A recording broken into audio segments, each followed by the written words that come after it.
Otep à tous, bien-aimés frères et sœurs. Arrestation d'un espion français au Niger. Oh, le Niger ne rigole plus haut. Le Niger ne badine plus. Les Français, ils font maintenant leur cinéma ailleurs, dans des autres petits pays africains, là. Au Gabon, au Tchad, au Congo, Brazzaville, démocratique, au Cameroun et autres. Mais plus au Niger. Au Niger, ils ne jouent plus haut. Un espion français a été arrêté. Il est rentré au Niger avec un passeport roumain. Vous voyez, maintenant, c'est l'Europe. Je vous ai dit la dernière fois, ça dit que quand je vous dis des choses là, il faut faire très attention. Je vous ai dit la dernière fois que la réunion de Budapest, ce n'est pas à cause de Trump, c'est à cause de l'Afrique. Comment on va faire pour faire le chantage à Trump, pour rivaliser Trump? Puisque nous n'avons rien, nous n'avons que le vent, l'eau. Il n'y a rien, ils n'ont pas de café, ils n'ont pas de cacao, ils n'ont pas de matière première. Le pétrole, le vin qu'ils fabriquent là, les Chinois fabriquent ça, les Américains fabriquent le vin. Tous les vins que vous voyez en France là, les Américains fabriquent les mêmes. Ils ont acheté la licence. Ça se fait en Californie là, les vins français là.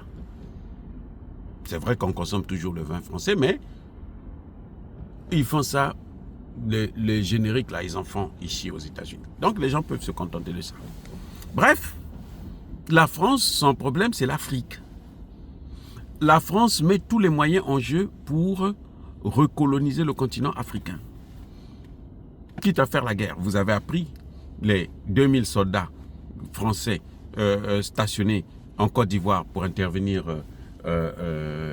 comment vous appelez ça, au Niger, depuis la Côte d'Ivoire. Et puis maintenant, on se rend compte que non, les espions, ils rentrent avec des passeports étrangers.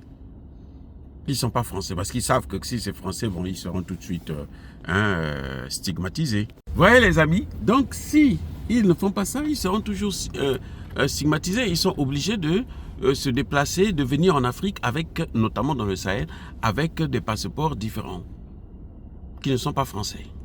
Croyant que il peut se dissimuler, se folâtrer comme ça en Afrique, mais pas dans tous les pays. Vous voyez? Et au même moment, des espions français sont arrêtés. C'est-à-dire qu'on a découvert tout un réseau des espions français qui travaillent, qui sont allés en Turquie, et qui font le contrôle de toutes les armes que le Niger achète en Turquie. Mais ils sont bêtes, ces gens. Qui leur a dit que le Niger achète des armes seulement en Turquie? Que le Sahel achète des armes seulement en Turquie? Le Sahel achète des armes en Turquie, en Russie, en Chine, en Corée du Nord, en Iran. Ils n'ont qu'à envoyer aussi en Chine et en Russie pour savoir. Ce serait nettement mieux. Au lieu d'aller seulement en Turquie. Comment vous allez en Turquie alors que les pays du Sahel ont plusieurs fournisseurs? C'est tellement idiot de voir ça. Mais il y a une chose que je trouve intéressante dans cette affaire. C'est qu'il faut laisser la France, c'est très bien que la France puisse investir son argent. Parce que plus elle fait ça, plus elle s'appauvrit aussi. L'argent qu'elle met, les milliards qu'elle met là pour le Sahel, c'est de l'argent qu'elle devrait utiliser pour son budget. La France, chaque trimestre, la France n'arrive plus à bloquer à boucler les fins du mois. Vous savez ça, non?